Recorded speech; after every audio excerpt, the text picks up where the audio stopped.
The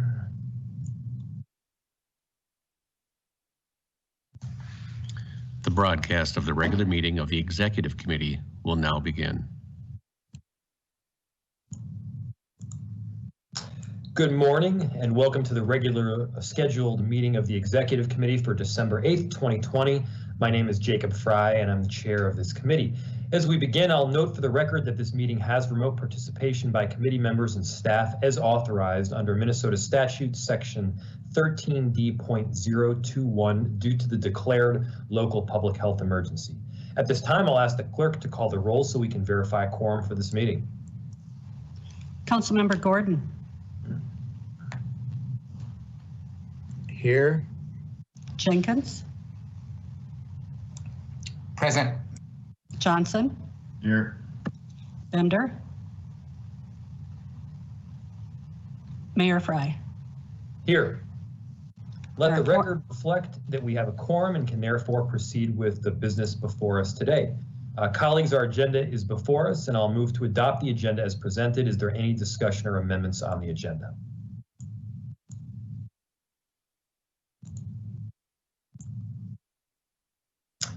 Seeing none, I'll ask the clerk to call the roll. Councilmember Gordon. Aye. Jenkins. Aye. Johnson. Aye. Bender.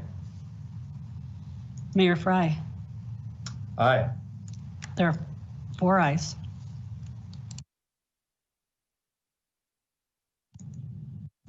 That carries and the agenda is adopted. Next, we have acceptance of the minutes from our regular meeting on November 4th, and I move acceptance of those minutes. Is there any discussion?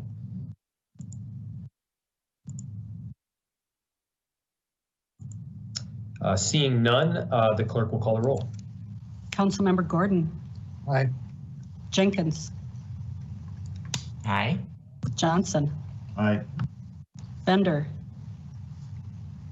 Mayor Fry. Aye. There are 4 ayes. That brings us to our discussion items. The first item, which is item number 3 on our agenda, is an update from the Human Resources Department regarding waivers granted since the implementation of the city's hiring freeze. This is a report scheduled to be received at every executive committee meeting while the hiring freeze is in effect. And I'll recognize Deb Kruger from the city's Human Resources Department to give the update. Ms. Kruger. Thank you, Mayor Fry. Council members of the Executive Committee. Again, Deb Kruger, I'm here to give an update on the hiring freeze waiver report. Since the last report we did at Executive Committee on November 4th. Next slide, thank you. The waivers that we'll be going through today are waivers that are effective through October 13th. Those are hiring waiver so that have been completed and finalized so far. Over the past month and a half, we've had a few more pass through, but they weren't done by the time I needed to get this report done. We also have a number that are outstanding with the elected officials for review. I would expect our next report to have quite a few more completed. So through October 13th, we've only had an additional 2 hiring waivers finalized in the process. That's included in this report. The next slide, please. So the 2 additional waivers brings us to 106 waivers received to date, or through October 13th, 87 of which have been approved, 8 were partially approved where the department requested a number of positions to be filled where only a subset of those were approved, and then 11 denied. The next slide shows a department breakdown of how many waivers have been submitted by each department, the approval, the number of hires associated with those approvals, the cost of those hires for 2020, and then the number of subset of number of permanent positions those approved hires contained. So you will see the 2 approved waivers. One was for CPAD. It did not affect the number of permanent FTEs. It was for a very short-term detail assignment for an employee who was out on in a critical position on FMLA. In fact, that detail is ending here at the end of this month. And then 1 permanent position in the finance property services for an accounting tech. And that position is a role that supports accounts receivable specific to the new public service center receivables and the billing processes that go out with the new public service center. And so you can see that the number of permanent hires just went up by 1 from 97.5 to 98.5 with that permanent position in the finance department. And then I know Micah Intermill is here to give a budget update, a financials update on the hiring waiver process, and he'll come up in just a moment. So the last report would be the diversity impact in the hires. So of the 98.5 positions that have been approved to be filled, 57 had been filled through November 30th, the last time I ran the data. It includes an additional 7 hires since the last report on November 4th. By gender, again, on the left-hand side, the bar charts, those were the numbers on our last report in the end of October. So over the past month, 7 additional hires have really kind of remained stable. 5 were males and 2 were females, and our percentages of hires by gender have remained the same over the past month. So at 68% of those hires is male and 32% female. And then the next slide is hires by race and ethnicity. Again, with the 7 additional hires since the end of October, 4 of those hires were for white employees and 3 were BIPOC. Again, left-hand side of the chart shows the percentage of hires by race and ethnicity a month ago at 72% white, 28% BIPOC. The percentage of BIPOC have gone up slightly to 30%, and then 70% for white. And then the next slide shows those additional 7 hires by hire type. Again, since October 28th, we've had 3 new hires and 4 promotional hires. The left-hand side of the chart shows new hires specifically.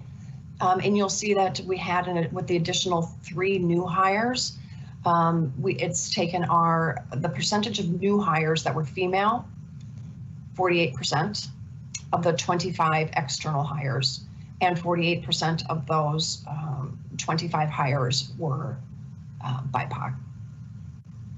And then on the right-hand side, you'll see the 2 charts from a month ago and then current through 11/30 for promotion hires. We've had an additional 4 promotional hires. Of those 32 promotions, 19% were female and 13% were BIPOC employees. Those numbers dropped slightly from the last report at the end of October. I'd be happy to answer any questions or concerns that you have before we move to Micah's budget update, financial. Thank you, Ms. Kruger. Any questions for staff? Council Vice President Jenkins. Great. Thank you, Mayor Fry. I just want to thank Ms. Kruger for really disaggregating this data and providing us these updates in ways that we can kind of distinguish, who is being hired.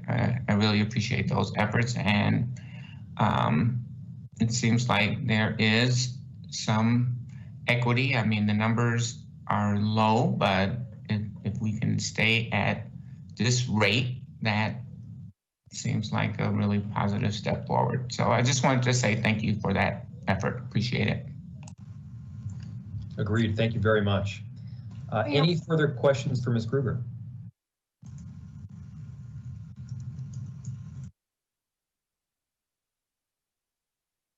No, Ms. Kruger, I believe you said that Mr. Intermill had some presentation regarding the finances as well. Correct. Mr. Intermill. Yes, thank you, Mayor. So I've got just a brief update to the financial impact of the hiring and wage freeze. If we could have the next slide, please. So I will apologize at the outset as we've been working night and day on the budget markup. I failed to update a few month names here, but the numbers that you see on the screen are accurate. So just as a quick reminder, The 2020 revised budget included a hiring freeze that was estimated to save $23 million across all funds. That amount was removed from department budgets. A wage freeze of $6.1 million across all funds. That amount was removed from department budgets. And last month, I had given you an update on where we were as of September. So this should say a $1 million variance as of September. We were ahead of the prorated budget at that time. There are just a few wrinkles in this data related to the way that our budgets are set up in elections and reimbursable projects that work through Public Works that are skewing the data a little bit. So at the time I said, you can interpret this as we're very much on budget in terms of our personnel spend. So could I have the next slide, please? It's hard to see, but through October now, you see a variance of $2.1 to $2.2 million. The big thing that happened in October is we implemented through our accounting system the cost containments associated with our budgetary leave and furlough cost containments that were part of phase 2 of our 2020 revised budget. And so that brought down the budgets a little more than it brought down the spend, and we'll see that savings accrue through November and December. So materially, there's really no difference this month than there was last month. And then the other point that I'll make is there is still some more work to cycle through our financial system with respect to our payroll budgets, specifically in regards to the CARES Act. So as you know, the city received over $30 million in CARES Act funding, and a portion of that funding has been used to support costs of payroll for public health, as well as public safety, and almost entirely in this case, when we're talking about public safety, we're talking about the fire department. And so as that filters through our financial system in the months of November and December, we will see this variance draw down as those budgets are impacted by the allocation of those dollars. So just as I've said the last few months, we truly are on track as we forecasted through the savings estimates to reach all of our goals, and the waiver process has not impacted that at all. Thank you so much, Mr. Intermel. Your expertise and work here is greatly appreciated. Do we have any questions for Mr. Intermel before we move on to the discussion item here, number 3?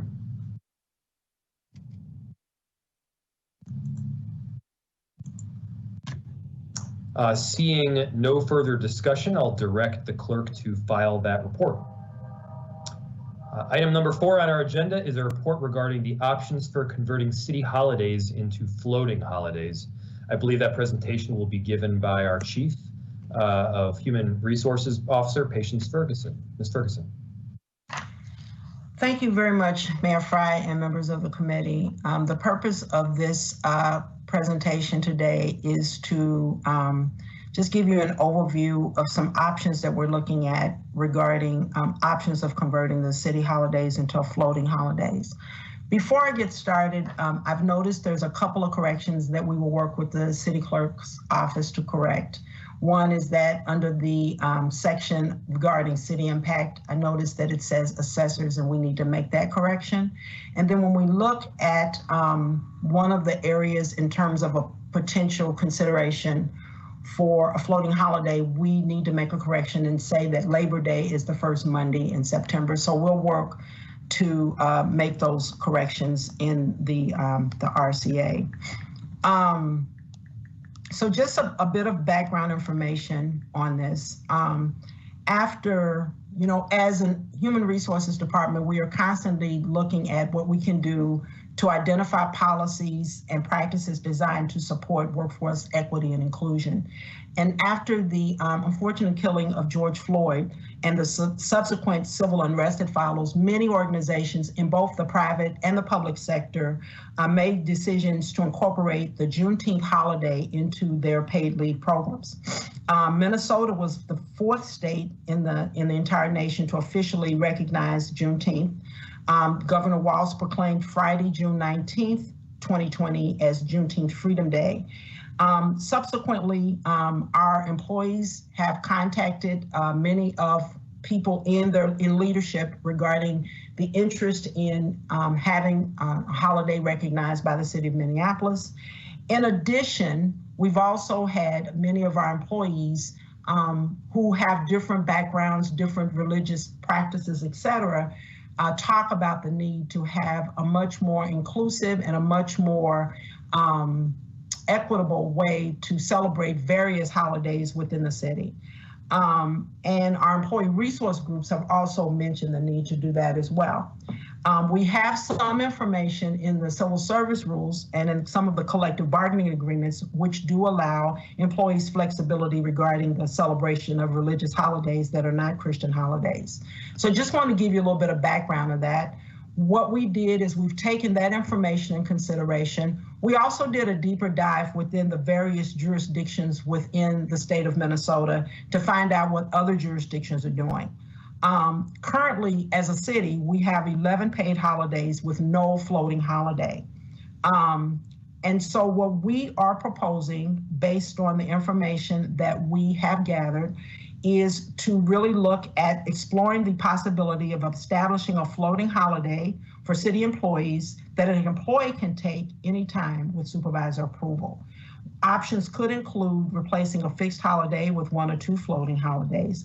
And the 2 that we're looking at for your consideration are the day after Thanksgiving and President's Day.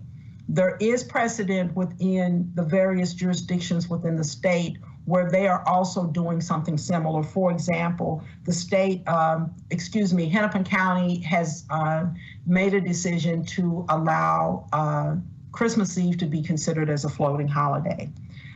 There are other considerations as we move to really looking at that, whether that is operational considerations, letters of agreement for 22 bargaining units.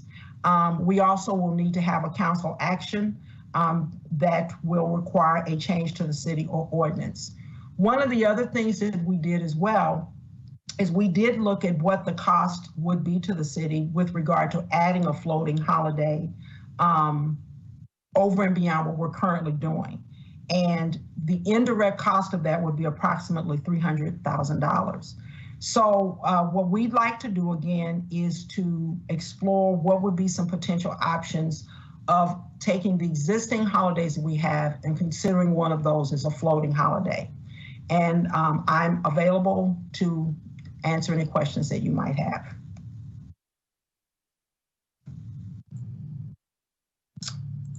Thank you so much, Director. Do we have any questions for Ms. Ferguson? Seeing none, I'll just tell you that I really appreciate this move on a personal level. Council Vice President Jenkins. Why don't you go ahead, Mayor, but I do want to just comment after you're done. I appreciate the willingness to look at this shift.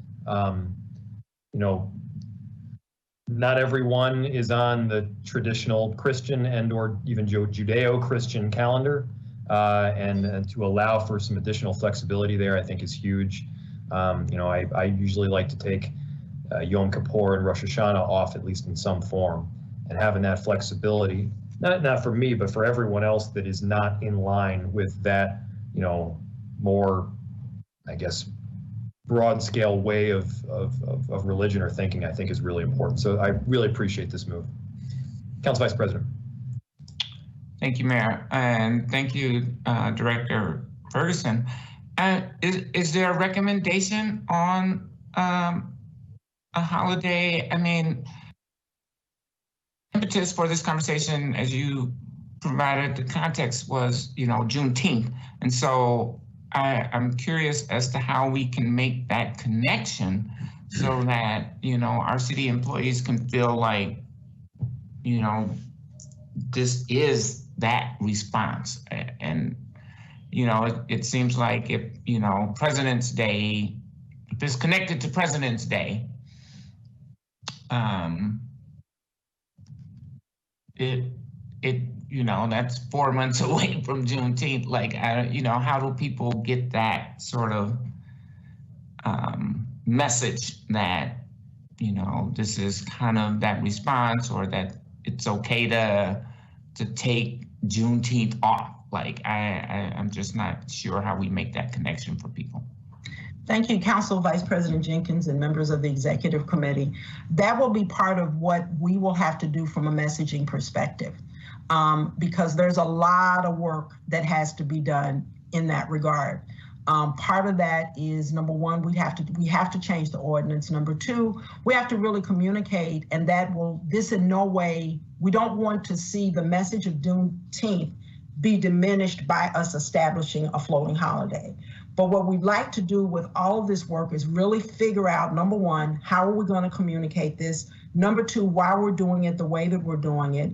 And number three, really lift up the work that, and really send that message out. So that would be part of it in terms of us looking at what that plan is going to be. What we realized, because I started looking at this this past quarter, is there's a lot of different moving pieces with regard to this. And so it's going to give us the opportunity to, number one, make the decision of what the holiday would be, but number two, really communicate this broadly with all of our stakeholders so that everyone understands why we're doing this, why we've made the decision, and how we're doing it. And so a lot of that is going to be around communication, because we don't want the message to be in any way diminished. Okay. All right. And that's a tricky proposition. I do appreciate it. I mean, I worked for Hennepin County prior to coming to the city of Minneapolis, and they had floating holidays then 20 years ago. So, I mean, we're kind of trying to catch up with the rest of the world here. But yes, thank you for bringing this proposal forward. You're very welcome. Thank you. Council President Bender.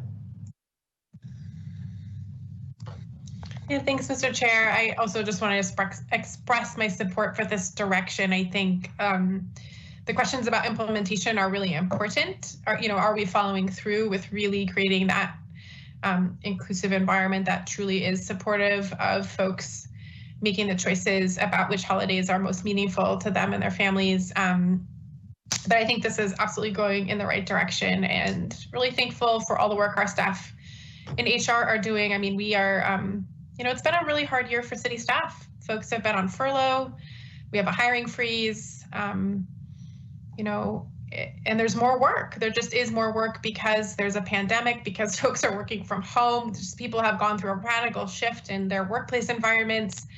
So I think everything we can do right now to support our employees is just so critical to retaining our workforce, especially our diverse workforce, who I think are really taking on even more in this time, often taking on, as we've talked about in many contexts, the emotional labor of dealing with everything that's happening, that are bringing their skills to the table as far as cultural competency or language skills or community engagement skills that are not an official part of their job, but are being increasingly asked to provide for the city. And so I think in that context, really following through with a message that we value in this very small way, the diversity of our employees is the right track, and I appreciate all the work.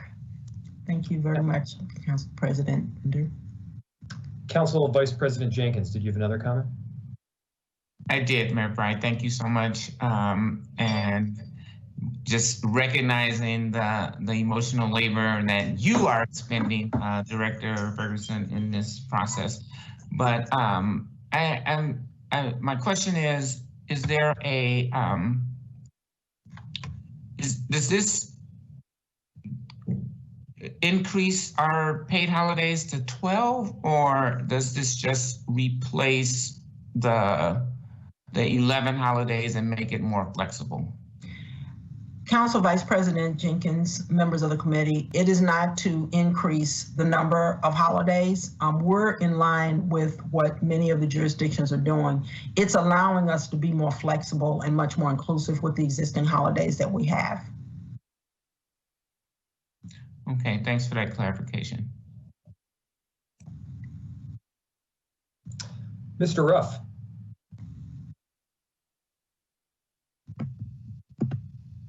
Thank you, Mr. Mayor, members of the committee.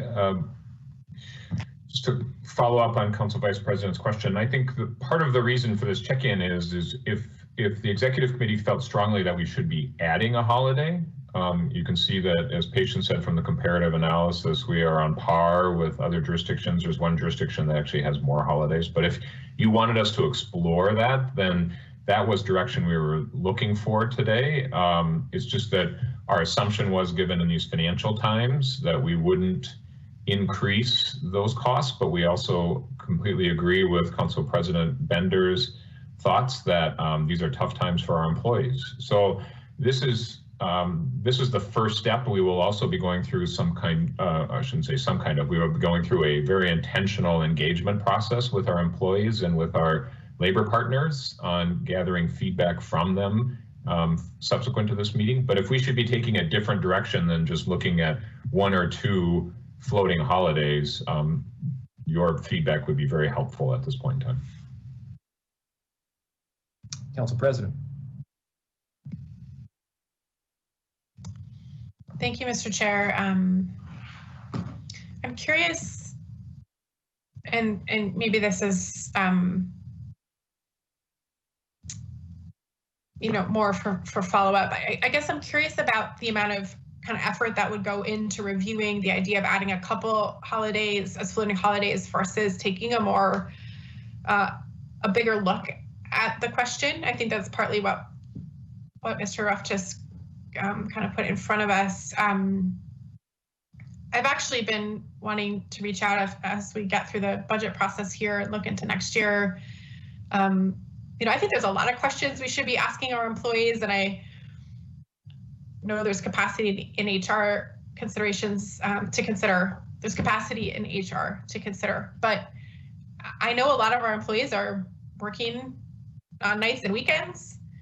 I know that not all employees get paid overtime. I know department heads and staff are working to shift hours and do all that. I wonder if it's even an opportunity, as we're thinking about this smaller question about adding a couple floating holidays, of, if we are going to be doing engagement and checking in with employees, if there's some other questions to ask as well. But I also don't want to just add more to HR's plate. So if it's more feasible to keep it a very narrow question, I think this is a great idea and it should be pursued. We are also raising a lot of other questions that are broader and that have been on my mind and weighing on me as well. So I guess I'll leave that to be answered here, or for future conversations that will be continuations from stuff we've been talking about lately. Council President Bender, I'd like to respond to that, and thank you so very much to all of you for your input and your concerns. We have been, in response to just looking at some additional data, we have been working with Micah and Director Endemil and his team to get a little bit more data with regard to what potentially would be the cost of adding a holiday. So we have done some of that additional work, and I want to extend my thanks to Katie Cairo and also Micah for giving us some of that data. So we do have that. The other thing too that you may or may not be aware of, in response to getting feedback from employees, we have revised our engagement process, employee engagement process, to now do a pulse survey, which was just completed a couple of weeks ago.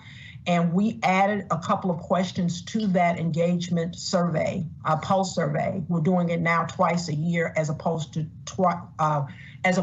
every 2 years. We've added specific questions regarding COVID and regarding racial equity to that survey. By the time I'm actually out of the office, but I'll be back next week, we're going to have some really good data that we're going to be giving to the departments. So that's going to give them even more information in terms of just gauging what employees are feeling. And so we're just going to, in addition to what Mark has said, we already have put a process in place to get even more information with regard to employees. We've also slightly changed our performance review process, that we are in the performance review process giving the opportunity for employees to talk about how all of these changes have impacted them. And also it gives the department heads, the supervisors, and the managers in those particular departments the opportunity to celebrate the work that our employees have had to do in this most trying times. Thank you. Council Vice President Jenkins. Thank you again, Mayor Fry. Director Ferguson, I think I heard you mention a $300,000 number. Is that would that be the cost of adding an additional holiday, or I'm not sure what that number was referring to? I think if I don't know if Micah is still on the line, but Mr. Mayor, I can address that with patient's assistance. You know, if we add a holiday, then we have holiday pay in our contracts. And so people who need to work, obviously our first responders, our 911 operators and dispatchers all work on holidays. And so they are paid extra dollars. And so the $300,000 is an estimate of what those holiday pay impacts would be. You know, obviously we have an additional cost, which is if we have one less day to do the work and we're still doing the same amount of work, then there is an impact. And as Council President Bender indicated, we don't want people working 9 hours a day instead of 8 hours a day in order to just enjoy a specific holiday. And so those, you know, those are the secondary, more indirect impacts, I think, that Director Ferguson was referring to. But we just wanted to give you the simple math of what the holiday pay impact would be. Okay. Thank you, Mr. Ruff. Got it. Councilmember Gordon. Yeah, thank you very much. And this is a very interesting report, and it's hard to figure out what will make the most sense. One thing that occurred to me is that if we do add a day back of work, that's also going to have expenses. So if all the lights are shut off, and if the heaters aren't running on President's Day, and on nobody's coming in to print things, and all of this other activity that's occurring, then we're saving some money somehow by shutting ourselves down. And if we have to then not do that on President's Day, we're going to make our commitment to the community that we're still open and functioning. That's going to be a challenge to do, especially if everybody chooses that as their floating holiday. Of course, that would be really tough. So it might be easier to add one. I think the county kind of had a pretty good situation because Christmas Eve seemed like a simple one to add. It just seems complicated to have the Thanksgiving Day off and then return to work that Friday, or not complicated, but a lot of people will see that and view that as a personal complication and a hardship to what they're used to. And that could also happen with many of these. I happen to like that we have Indigenous Peoples Day. I think that makes a powerful statement. So that the ease of this and the acceptance of it to our workforce, of course, they'd see a much bigger benefit to adding a floating holiday. And that's my interpretation. I don't know if everybody would agree with that, but I think that would be seen as a really big win-win-win. Although, as Mark said, it means then you have to come in again another day and work extra hard to catch up on all the stuff you missed when you were gone. So that is a challenge. Would the floating holiday be required, or would this be an optional holiday? And that would be another question to ask. Have we thought about that at all? Let's say if we added a 12th and we said this is an optional floating holiday, the other, and we can't really add a floating holiday and say, you can choose which one of your other holidays to work. Because if the city's shut down, it would be very difficult for some of our employees to show up for work being the only person sitting in their office. So that's a challenge too. Well, what we've noticed, Council Member Gordon, members of the committee, when we have looked at floating holidays, if you will, if we did decide to go with even, adding a holiday, we put some containment measures on that so that you'd have to take that holiday that year. So you couldn't use it if you use it in 2000, you can't extend it to another year. So that is a standard practice around those types of kinds of holidays. So we would be very clear on what would be the restrictions, if you will, in terms of using that holiday. But we have tried to, if that is something that the council would decide to do, we would definitely make sure that everything is easily understood by everyone, what the implications are and what the process would be. And I just have a follow-up because I'm curious about how this relates to just PTO in general. So paid time off. So there's sick days and then there's other excuses for you to have a day off. Is there any do we now offer you can simply take a free day without explanation to us? I guess it's vacation days. I mean, one idea would be to treat it more like we're adding a floating holiday and taking one vacation day away. I mean, would that make any sense? Have you thought about that? Well, that, Councilmember Gordon, if we did that, that would be moving more to a PTO model. And currently, that's not the model that the city has. Currently, the city either has sick, it has, paid holidays, the official holidays, and it has vacation days. So those are the models that the city currently has. Anything, regardless of whatever we choose, whether it's adding a holiday or it's more around taking the existing holidays, please keep in mind that there's a lot of work in terms of talking to our labor unions, getting the LOA signed for them. Anything that we have to do an ordinance change. So those are a lot of the back end kinds of things that we have to take into consideration, regardless of what the council decides that it would like to do. And I think, as I've maybe suggested before, I do favor a more flexible PTO approach to some of this, and it doesn't get so complicated. And I know we've worked hard to make sure that sick family members count and childcare problems count and all of these other issues, but that makes more work for us and also more work sometimes for the employee to figure out what is this day I'm taking? I need this day. How do I get, explain it to, so I don't know. I think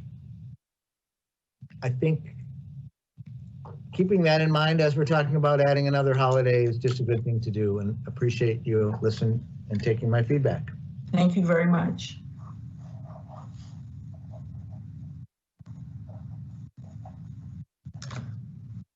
Yeah, before I add, I just would like to hear more from what the employees think and want before we advocate for an additional holiday or revamping the structure. But thank you.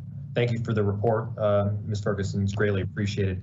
I don't see any further comments on this area, and so I'll direct the clerk to file that report. And the final two items on the agenda today are interim designations. Item 5 is to extend the interim designation of Andrea Brennan as Director of CPED beginning December 28, 2020 for a period not to exceed 90 days. And item number 6 is the interim designation of Rebecca Momquist as the City Assessor beginning January 5th, 2021 for a period not to exceed 90 days. That appointment, of course, comes on the heels of our present Director and City Assessor, Patrick Todd, moving towards retirement on January 4th, and congratulations to him. And so I'll move approval of both interim designations. Is there any discussion?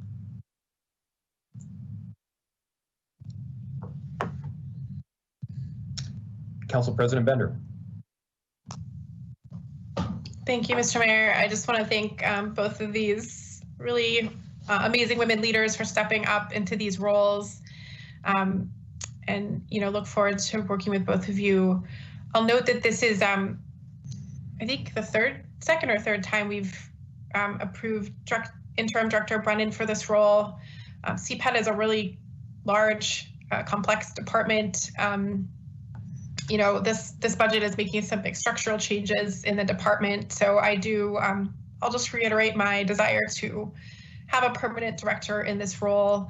I think Director Brennan is doing an incredible job leading this department. CPED is doing so much of the critical work around responding to homelessness and developing our affordable housing strategies, informing our legislative agenda related to renter protections and the impending impacts of any lifting of the eviction moratorium, the economic rebuilding from the devastation that followed the unrest after George Floyd's murder, just such central work to the city's critical response to everything that is happening. So I just want to thank especially Director Brennan for her work so far as interim and just express my support. Thank you. Thank you, Council President. I agree. Andrea Brennan does extraordinary work, as Rebecca Momquist does, and far too often, our city department directors really get mistreated in a big way. And so I think I really appreciate those words, and I think that we all should make sure to honor and acknowledge the excellent work that they're doing. I see no further comments or questions, and so I'll ask the clerk to call the roll on both items number 5 and 6. Councilmember Gordon, Aye. Jenkins, Aye. Johnson, Aye. Bender, Aye. Mayor Fry. Aye. There are 5 ayes.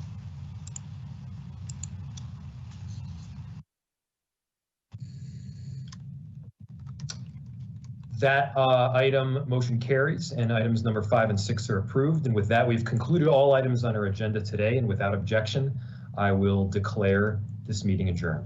Thank you, everyone.